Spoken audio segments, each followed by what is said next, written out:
రాష్ట్రంలో అరాచక పాలన నడుస్తోంది. పేదలపై పోలీసులను ఉపయోగించి అనేక రకాల అరాచకాలు చేస్తున్నారు. ముఖ్యమంత్రి కూడా ఆయన మన హోంమంత్రి ఎక్కడ పడితే అక్కడ పోలీసులను ఉపయోగించి తన అధికారాన్ని చెలాయించే ప్రయత్నం చేస్తున్నారు. మన మున్సిపల్ ఎన్నికల్లో మనం చూసినాం. మున్సిపల్ ఎన్నికల రిజల్ట్స్ వచ్చిన తర్వాత కేతనపల్లిలో, ఇబ్రహీంపట్నంలో ఏ రకంగా పోలీసులను దించి పోలీసులని అక్కడ పంపి తమవి కాని మున్సిపాలిటీలు గెలుచుకోవడానికి చేస్తున్న ప్రయత్నాన్ని మనం చూసినాం. తాజాగా ఖమ్మం జిల్లాలో, ఖమ్మం హెడ్ క్వార్టర్లో, వినోబా నగర్లో అక్కడ అనేక సంవత్సరాలుగా భూదానోద్యమం భూముల్లో భూదానోద్యమ బోర్డు ఇచ్చిన ప్రొసీడింగ్స్ ద్వారా అక్కడ భూములు తీసుకున్న వాళ్ళు, భూములు పొందిన వాళ్ళు అక్కడ కట్టుకున్న ఇళ్లను నిన్న మనం చూసినాం. ఏ రకంగా పోలీసులు దాడి చేసి, పోలీసుల సాయంతో రెవెన్యూ అధికారులు దాడులు చేసి ఆ ఇళ్లను కూల్చేసిండ్రు. ఖమ్మం నుంచి వస్తున్న సమాచారం ప్రకారం ఒక్కొక్క ఇంటిని కూల్చడం కోసం 20 నుంచి 30 మంది సిబ్బంది, దాంట్లో కొందరు రెవెన్యూ సిబ్బంది ఉండొచ్చు, కొందరు ఫైర్ సిబ్బందిని కూడా ఉపయోగించారు. పోలీసులని వాళ్ళు కవచంగా వాడుకున్నారు. ఒకవైపు అక్కడ ఉన్న ఇళ్లలో ఉన్న వారితో మాట్లాడుతూనే వెనక వైపు నుంచి, మరోవైపు నుంచి బుల్డోజర్లు పెట్టి ధ్వంసం చేసిండు. బుల్డోజర్లు ఖమ్మంలో కూడా దిగినాయి. రేపు రాష్ట్రం మొత్తంలో ఎక్కడ కావాలంటే అక్కడ బుల్డోజర్లు దిగే అవకాశం ఉంది. ఆచార్య వినోబా భావే భూదానోద్యమ పితామహుడు. ముఖ్యమంత్రి గారు, మీరు 5,000 కోట్ల రూపాయలు ఖర్చు చేసి గాంధీ సరోవర్ ప్రాజెక్ట్ నిర్మిస్తామంటున్నారు కదా. ఆ గాంధీ సరోవర్ ప్రాజెక్టులో మీరు మహాత్మా గాంధీ విగ్రహం పెడతామంటున్నారు కదా. మరి ఆచార్య వినోబా భావే ఎవరో మీకు తెలియదా? ఆచార్య వినోబా భావే భూదానోద్యమ పితామహుడు, పక్కా గాంధీయన్, ఆయన ట్రూ గాంధీయన్. ఆచార్య వినోబా భావే మొదలుపెట్టిన భూదానోద్యమం అది తెలంగాణలో మొదలుపెట్టిండు. అనేక మంది భూస్వాములు వినోబా భావే స్ఫూర్తితో, వినోబా భావే ప్రారంభించిన ఉద్యమానికి వెన్నుగా ఉండేందుకు 1000 ఎకరాల భూమిని భూదానో ఆయనకు అప్పగించింది. ఆ భూదానోద్యమ భూముల్లోనే చాలామంది ఈరోజు ఖమ్మం జిల్లా వినోబా నగర్లో ఆయన పేరు మీదనే కాలనీ పెట్టుకొని అక్కడ ఒక కాలనీ నిర్మించుకొని ఆ భూదానోద్యమ బోర్డు, అప్పుడున్న బోర్డు ఇచ్చిన ప్రొసీడింగ్స్ని దగ్గర పెట్టుకొని దాంట్లో ఇళ్ళు కట్టుకున్నారు వాళ్ళు. సరే, ఆ ఇళ్లపైన అనేక ఫిర్యాదులు వచ్చినాయి. అక్కడ అక్రమంగా ఉంటున్నారని వాళ్ళు చాలామంది కోర్టుకు కూడా పోయినరు. హైకోర్టు వాళ్లకు ఊరటనిచ్చింది. మీరు అక్కడి నుంచి వాళ్ళని ఖాళీ చేయించొద్దని ఊరటనిచ్చింది. అక్కడ వాళ్ళు నివాసం ఉంటున్నారు. కానీ సడన్గా రాత్రికి రాత్రి ఒక నిర్ణయం తీసుకొని దాడి చేసేందుకు అక్కడ దాడి చేసి వాళ్ళ ఇళ్లను కూల్చే ప్రయత్నం చేసిండ్రు. మహిళలను, చిన్నపిల్లలను కూడా చూడకుండా పోలీసులు ఈడ్చి పాడేస్తున్నారు. రాష్ట్రంలో లా అండ్ ఆర్డర్ ఒకవైపు అస్తవ్యస్తంగా తయారైంది. పోలీసులు దాన్ని కాపాడవలసింది పోయి మున్సిపల్ చైర్మన్ ఎన్నికల్లో బందోబస్తు నిర్వహణకు, ఎన్నికల్లో బీఆర్ఎస్ పార్టీ కౌన్సిలర్లను ప్రలోభపెట్టేందుకు, భయపెట్టేందుకు వాళ్ళను వాడుకుంటుంటే వాళ్ళు స్వచ్ఛందంగా అవకాశం ఇస్తున్నట్టుగా అనిపిస్తుంది. ఖమ్మం జిల్లాలో నిన్న రాత్రి జరిగిన కూల్చివేతలు మీరు చూడండి. అక్కడ చూస్తున్నారు బుల్డోజర్లు. హైదరాబాద్ సెంట్రల్ యూనివర్సిటీలో బుల్డోజర్లను చూసినాం మనం. అట్లాగే హైడ్రా కూల్చివేతలు చేసినప్పుడు బుల్డోజర్లను చూసినాం. ఎక్కడ చూసినా పేదల ఇండ్ల వైపే ఆ బుల్డోజర్లు పోతున్నాయి. కానీ దుర్గం చెరువులో ముఖ్యమంత్రి గారి సోదరుడి నివాసం దగ్గరికి బుల్డోజర్ పోదు. చెరువులు ఆక్రమించి కట్టిన అనేక పెద్ద పెద్ద నిర్మాణాల దగ్గరికి బుల్డోజర్లు పోతలేవు. బుల్డోజర్లు పోతున్నది కేవలం బడుగు బలహీన వర్గాల వారి మీదికి. ఇది ప్రజాపాలన అని చెప్పి అధికారంలోకి వచ్చిన వారు మనం చూస్తున్నాం. ప్రజాపాలనతో అధికారంలోకి వచ్చిన వాళ్ళు, ప్రజాభవన్లో నివాసం ఉంటున్న మంత్రి గారు కూడా ఖమ్మం జిల్లా మంత్రి. ప్రజాభవన్లో నివాసం ఉంటున్న మల్లు బట్టి విక్రమార్క, ఆయన ఖమ్మం జిల్లా మంత్రి. ఖమ్మం జిల్లాకు చూస్తే చాలామంది మంత్రులు ఉన్నారు. 3 పెద్ద శాఖలు నిర్వహిస్తున్న మంత్రులు ఉన్నారు. ఫైనాన్స్, ఆర్థిక శాఖ, విద్యుత్ శాఖ నిర్వహించే మల్లు బట్టి విక్రమార్క, రెవెన్యూ శాఖ, కోఆపరేషన్ శాఖను నిర్వహించే పొంగులేటి శ్రీనివాసరెడ్డి, అగ్రికల్చర్ శాఖను నిర్వహించే, కోఆపరేషన్ శాఖ నిర్వహించే తుమ్మల నాగేశ్వరరావు గారు. వీళ్ళందరూ చాలా ముఖ్యమైన మంత్రులు. రేవంత్ రెడ్డి క్యాబినెట్లో చాలా ముఖ్యమైన మంత్రులు, కీలకమైన మంత్రులు. వీళ్ళు ముగ్గురు ఖమ్మం జిల్లాలో ఉండి ప్రజాపాలన పేరుతో అధికారంలోకి వచ్చిన వాళ్ళు ఈరోజు ప్రజలను ఏం చేస్తున్నారో మీరు అక్కడ చూస్తున్నారు. అనేక సందర్భాలు ఇంతకుముందు మనం చాలా చూసినాం. ముఖ్యమంత్రి గారు ప్రతిపక్ష పార్టీలో ఉన్నప్పుడు, ప్రతిపక్షంలో ఉన్నప్పుడు వాళ్ళు ఏమైనా దొంగల, వాళ్ళు ఏమైనా చేసిందా, చిన్న చిన్న ఇళ్లే కదా కట్టుకున్నది, వాళ్ళని రెగ్యులర్ చేయడానికి అవకాశం ఉంది, బుల్డోజర్లు పెట్టి కూల్చే అవసరం ఏమొచ్చిందని చెప్పేసి అని అన్నారు. ఇప్పుడు ఈరోజు ఖమ్మం వినోబా నగర్లో కూడా భూములు 100 గజాల భూముల్లో ఇల్లు నిర్మించుకున్న వాళ్ళు ఉన్నారు. వాళ్ళు ఏది 500 గజాలు, 600 గజాలు, 1000 గజాల్లో నిర్మించుకోలేదు. ఎకరాల్లో హిమాయత్ సాగర్లో ఫామ్ హౌస్లు నిర్మించుకోలేదు. ఎకరాల్లో క్యాచ్మెంట్ ఏరియాలో ఫామ్ హౌస్లు నిర్మించుకోలేదు. 100 గజాల్లో ఇల్లు నిర్మించుకున్నారు. అట్లాంటి వాళ్ళ ఇళ్లను మీరు కూల్చేస్తున్నారు. ఎవరి కోసం కూల్చేస్తున్నారు? చాలా కథనాలు ఉన్నాయి. ఖమ్మం నుంచి వస్తున్న కథనాలు కేవలం 2 మంత్రులకు సంబంధించిన అనుయాయుల, అనుచరుల భూములు ఉన్నాయి. ఆ భూముల మధ్యలో ఈ వినోబా నగర్ ఉంది. కాబట్టి ఈ వినోబా నగర్ని ఎట్లయినా ఖచ్చితంగా ఖాళీ చేయించి ఆ భూములకు విలువ పెంచే ప్రయత్నం ఒకటి జరుగుతుందని అక్కడి నుంచి వార్తలు వస్తున్నాయి. నాగర్ కర్నూలులో మనం చూస్తున్నాం. నాగర్ కర్నూలులో కుమర మల్లన్న జాతరలో ఒక 2 ఏళ్ల పసిపాపని కుల వివక్ష కారణంగా గుడిలోకి రానివ్వకపోతే ఆ తల్లి పసిపాప చేతుల్లో ఉండగా అక్కడ జరిగిన తోపులాటలో కానివ్వండి, వాళ్ళను దూరం పెట్టడంలో కానివ్వండి, వచ్చిన దాంట్లో ఆ పసిపాప చనిపోయింది. దానికి సంబంధించిన దానిపై ఎవరిపైతే ఆరోపణలు వచ్చినాయో వాళ్ళని ఒక్కరిని కూడా ఇంతవరకు అరెస్ట్ చేయలేదు. 24 గంటలు గడిచిపోయింది, వాళ్ళని ఒక్కరిని కూడా అరెస్ట్ చేయలేదు. పోలీసులు ఒకవైపు హైడ్రా కూల్చివేస్తుంటే బందోబస్తు ఏర్పాటు చేస్తారు. అక్కడ ఖమ్మంలో రెవెన్యూ అధికారులు కూల్చివేతలు చేస్తుంటే బందోబస్తు ఏర్పాటు చేస్తారు. అవి కాదు కదా మీరు చేయవలసింది. మీరు చేయవలసింది ప్రజలను కాపాడే బాధ్యత మీ దగ్గర ఉంది.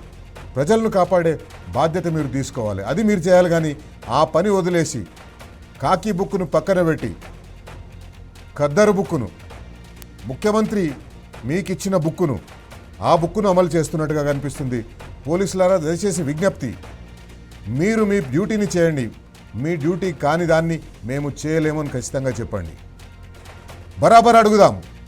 ఈరోజు ఖమ్మం జిల్లాలో వినోబా నగర్లో ఆచార్య వినోబా భావే పేరు మీద ఏర్పడ్డ కాలనీలో రెవెన్యూ అధికారులు కూల్చివేతలు చేస్తుంటే పోలీసులు వాళ్లకు సహకరించి అక్కడ ఉన్న ఇళ్ల వాళ్లను, నిర్వాసితులను దౌర్జన్యంగా అక్కడి నుంచి తరలించి రెవెన్యూ అధికారులకు మీరు సహాయం చేసిండ్రు. కానీ ఆ రెవెన్యూ అధికారులు ఏమైనా సిన్సియర్గా చేసినంటే కాదు.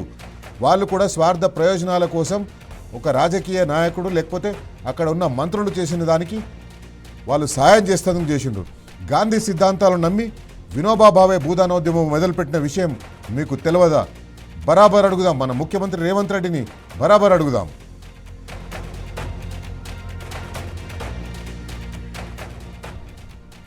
వినోబా నగర్లో ఉన్నవి భూదాన్ భూములు కాదా? 5,000 కోట్లు పెట్టి గాంధీ విగ్రహం పెడతామన్న మీకు గాంధీ సిద్ధాంతాలను ప్రచారం చేసి, గాంధీ సిద్ధాంతాలను నమ్మి భూదానోద్యమం మొదలుపెట్టి భూమి లేని పేదలకు భూములిచ్చిన ఆ ఉద్యమాన్ని నిర్మించిన సంగతి మీకు తెలియదా? బరాబర్ అడుగుదాం. పేదలను కొట్టి పెద్దలకు పెట్టే పనులు చేస్తున్నది ఎవరి కోసం? 3 మంత్రులు, గుంపు మేస్త్రి మంత్రివర్గంలో 3 కీలక మంత్రులు ఆ జిల్లా నుంచి ఉన్నారు. ఎవరి కోసం ఇదంతా చేస్తున్నారు? బరాబర్ అడుగుదాం. కుమ్మెర మల్లన్న జాతరలో కుల వివక్ష పడగవిప్పి 2 ఏళ్ల చిన్నారిని పొట్టన పెట్టుకుంటే పోలీసులు ఏం చేస్తున్నారు? పసిపాప మరణానికి కారణమైన పాపాత్ములను ఇప్పటి వరకు ఎందుకు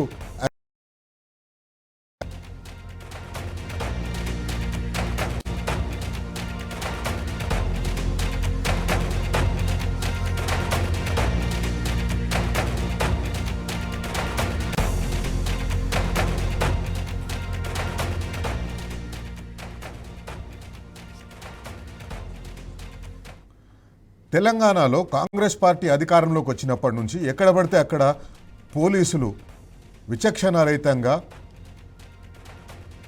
ఇళ్ల మీద పడి రెవెన్యూ అధికారుల పేరు చెప్పి లేదా మున్సిపల్ ఎలక్షన్ల పేరు చెప్పి ఎక్కడ పడితే అక్కడ ఇళ్ల మీదకి వెళ్ళి ఇళ్ల మీదకి దాడి చేసి కూల్చివేతలకు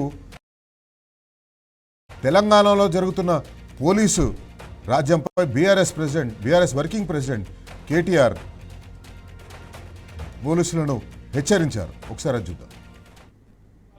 రేవంత్ రెడ్డికి చెప్తా ఉన్నా, డీజీపీ శివధర్ రెడ్డికి కూడా చెప్తా ఉన్నా. డీజీపీ గారు మీరేదో మొన్న పెద్ద పెద్ద సినిమా డైలాగులు కొట్టినారు. మాకు రెడ్ బుక్ ఉండదు, పింక్ బుక్ ఉండదు, కాకీ బుక్ ఉంటుందని చెప్పినావు. ఇదేనా నీ కాకీ బుక్? మీ పోలీసు వాళ్ళ బట్టలు కూడా తీసుకొడతా అని చెప్పి ఒక కాంగ్రెస్ నాయకుడు అంటే కేసు ఉండదు. మిమ్మల్ని యూజ్లెస్ ఫెలోస్ అని ఒక బీజేపీ ఎంపీ అంటే కనీసం కేసు పెట్టే ధైర్యం లేదు. గుర్తుపెట్టుకో డీజీపీ గారు, రేవంత్ రెడ్డి గారు గుర్తుపెట్టుకోండి. ఎప్పుడు అధికారం ఎవరికి శాశ్వతం కాదు. టైం వస్తుంది, 2 ఏళ్లలో మళ్ళీ కేసీఆర్ గారు ముఖ్యమంత్రి అవుతారు, మళ్ళీ రాష్ట్రంలో గులాబీ జెండా ఎగురుతుంది. ఈ అరాచకాలకి ఖచ్చితంగా చరమగీతం పాడే సత్తా ఆ రోజు మాకుంటది. అప్పుడు మీరు ఏ కలుగులో దాక్కున్నా ఇట్లా అరాచకాలు చేసిన అధికారులు కానీ, అరాచకాలు చేసిన మంత్రులు కానీ, ఇవాళ ప్రజాప్రతినిధులుగా ఉన్నవాళ్ళు కానీ ఎవరైనా సరే ప్రజాస్వామ్యాన్ని, చట్టాలను, న్యాయాన్ని, రాజ్యాంగాన్ని తుంగలో దొక్కుతా ఉన్నారో వారందరినీ కూడా వదిలిపెట్టకుండా మళ్ళీ న్యాయస్థానాల ముందు ప్రవేశపెట్టే బాధ్యత మాది. కాంగ్రెస్ పార్టీ సర్కార్కు, రేవంత్ సర్కార్కు భూదాహం తీర్చలేదు. ఎక్కడ చూసినా భూములు భూములు భూములు. ఎక్కడ భూములుంటే అక్కడ ఆ భూములని స్వాధీనం చేసుకోవాలనుకోవడం, అక్వైర్ చేసుకోవాలనుకోవడం. మనం చూసినాం హైదరాబాద్ సెంట్రల్ యూనివర్సిటీ భూములను ఏ రకంగా లాక్కోవాలని చూసినాం. మూసి ప్రక్షాళన పేరుతోటి భూములు ఏ రకంగా గుంజుకునే ప్రయత్నం చేస్తున్నాం మనం చూసినాం. ఇప్పుడు తాజాగా ఖమ్మం జిల్లాలో భూదానోద్యమం ద్వారా అక్కడ భూస్వాములు డొనేట్ చేసిన భూములను పేదలకు ఇచ్చినప్పుడు పేదలు దాంట్లో ఇల్లు కట్టుకుంటే ఆ ఇళ్లను కూలగొట్టే ప్రయత్నం చేసిండ్రు. అక్కడ ఖమ్మంలో ఇల్లు కోల్పోయిన వాళ్ళ బాధ వర్ణనాతీతం. వాళ్ళ బాధలు ఒకసారి మనం చూద్దాం. ఈ ప్రభుత్వం మాకేమన్నా న్యాయం చేస్తుందని రోడ్డు ఎక్కితే ఈ పోలీసులు మా మీద దౌర్జన్యం చేస్తున్నారు సార్. మాకు నిల్వ నీడ లేకుండా కట్టుకున్న గూడును కూలేసి ఏం లేకుండా చేసి మేము ప్రభుత్వాన్ని ప్రశ్నించాలని రోడ్డు ఎక్కితే మమ్మల్ని రోడ్డు బ్యాన్ చేసి ఈ పోలీసులు మమ్మల్ని దౌర్జన్యంగా కొడుతున్నారు సార్. 3 మంత్రులు ఉన్నాడు, ఏ ఒక్క మంత్రి కూడా ఇంకా జరుగుతున్నారు. కనీసం వీళ్ళ బాధ ఏంటని రాలేదు సార్. ఇల్లు చెప్పుకుని గోలగొట్టారు సార్. సామాన్లు పైన ఏమి లేవు సార్. 3 రోజులు తిండి తిప్పలు లేకుండా మమ్మల్ని రాసి ఇల్లు ఇస్తామని చెప్పి తెచ్చాడు పడేసేస్తారు. మా పిల్లలు రోడ్డు మీద, మేము రోడ్డు మీదనే ఉన్నాం సార్. మాకు ఇల్లు ఎక్కడ లేదు సార్. వీళ్ళు చెక్ చేసుకుని వస్తే ఉండాలా?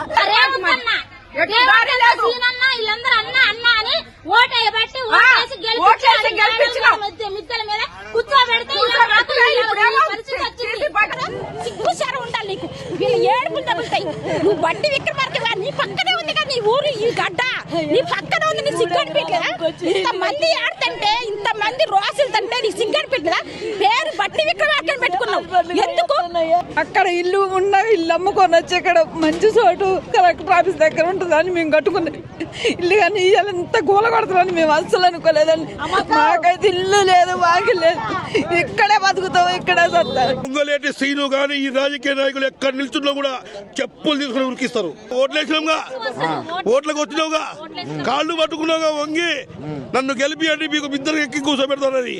ఏది మీ ఇద్దరికైతే పుత్ర కర్ర కూర్చున్నాడు కూర్చుండీడు. ఏది ఇంకెవరు? పొంగులేటి శ్రీను, తుమ్మల నాగేశ్వరరావు, ఆ బట్టి క్రమార్క. అరే బరాబర్ అడుగుదాం కాంగ్రెస్ పార్టీ నాయకత్వాన్ని, కాంగ్రెస్ పార్టీ 3 మంత్రులను బరాబర్ అడుగుతాం. ఇదేనా మీరు ప్రజాపాలనని చెప్పి అధికారంలోకి వచ్చి చేయవలసింది? ఎందుకు ప్రజలను ఇట్లా పీడిస్తున్నారు? ఎందుకు పేద బడుగు బలహీన వర్గాల మీద పడి ఈ రకంగా వేధిస్తున్నారు? ఎందుకు వారి ఇళ్లను కూల్చేస్తున్నారు? హైడ్రా పేరు చెప్పినప్పుడు కూలిన ఇళ్ళు కూడా చాలా మటుకు పేదల ఇళ్లే కూలినాయి. ఇప్పుడు ఈరోజు ఖమ్మంలో కూలుతున్న ఇళ్ళు కూడా పేద ఇళ్లే కూలుతున్నాయి. 3 బరాబర్ అడుగుదాం, ముఖ్యమంత్రిని బరాబర్ అడుగుదాం, కాంగ్రెస్ పార్టీ నాయకత్వాన్ని బరాబర్ అడుగుదాం. వీళ్ళకందరికీ ఒకటే చెప్పవలసింది, గాంధీ పేరు చెప్పుకుంటారు, మా నాయకులు గాంధీ అంటారు, గాంధీ వారసులు అంటారు. స్వాతంత్రోద్యమం తీసుకొచ్చిన మహాత్మా గాంధీ వారసత్వంగా వచ్చిన పార్టీ కాంగ్రెస్ పార్టీ అంటారు. కానీ ఎక్కడ పోయింది ఆ స్ఫూర్తి? మహాత్మా గాంధీ స్ఫూర్తి ఎక్కడ పోయింది? ఎందుకు మీరు పేదలను ఈ రకంగా హింసిస్తున్నారు? ఎందుకు పేదల ఇళ్ల మీద పడి కూల్చేస్తున్నారు? ఆచార్య వినోబా భావే భూదానోద్యమం ప్రారంభించిండ్రు. భూదానోద్యమం ఉద్దేశమే భూమి లేని పేదలకు భూమి ఇవ్వడం, వ్యవసాయ యోగ్యమైన భూమి ఇవ్వడం, వందలాది ఎకరాలు దానం చేసిండ్రు, వేలాది ఎకరాలు దానం చేసిన భూస్వాములు. ఆ భూములు ఈరోజు పేదలకు పంచే బాధ్యత మీ మీద లేదా? ఒకవేళ పేదలు అక్కడ ఉన్నారు, వారిని కూడా మీరు కాపాడవలసిన బాధ్యత మీకు లేదా? ఎందుకు వాళ్ళని ఖాళీ చేపిస్తున్నారు? ఖమ్మంలో ఏం జరుగుతోంది బరాబర్ అడుగుదాం.